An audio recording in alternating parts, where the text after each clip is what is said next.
ദൈവതിരുനാമം മഹത്വപ്പെടട്ടെ. ഏവർക്കും ശുഭദിനം ആശംസിക്കുന്നു. ശുഭചിന്തയിലേക്ക് നമുക്ക് പ്രവേശിക്കാം. ചന്ദനമുട്ടി ചുമക്കുന്ന കഴുതയുടെ കഥ പ്രസക്തമാണ്. അഴുക്ക് വിരിപ്പ് മാത്രം ചുമന്ന് ശീലിച്ച കഴുതയ്ക്ക് ഒരിക്കൽ ഒരു മഹാഭാഗ്യമുണ്ടായി.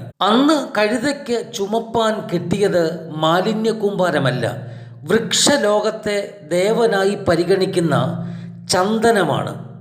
ഇന്നലെ വരെ ദുർഗന്ധം വമിക്കുന്ന മാലിന്യകൂമ്പാരം വഹിച്ച തനിക്ക് ഇന്ന് ലഭിച്ച മഹാഭാഗ്യത്തെ ഒരു നിമിഷം ഓർത്ത് സന്തോഷിച്ചു.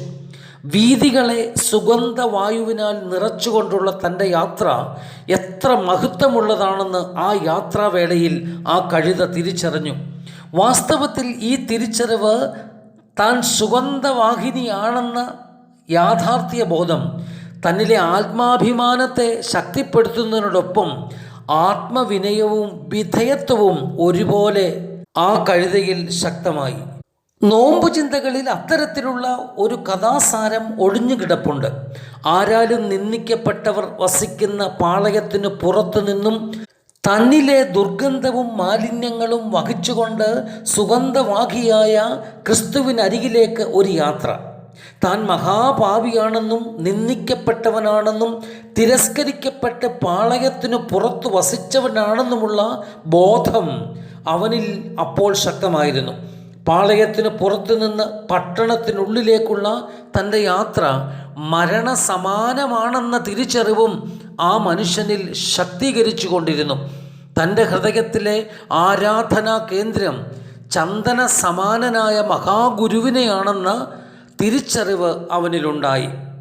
അർഹതയില്ലാത്തതാണ് താൻ അന്വേഷിച്ചു പോകുന്നതെന്നും അനർഹരെ പരിഗണിക്കുന്ന ഒരിടമാണ് തൻ്റെ ലക്ഷ്യമെന്നും തിരിച്ചറിഞ്ഞ ആ മനുഷ്യൻ പട്ടണത്തിൽ പഠിപ്പിച്ചുകൊണ്ടിരുന്ന മഹാവൈദ്യൻ്റെ മുമ്പിൽ കമന്നു വീണു.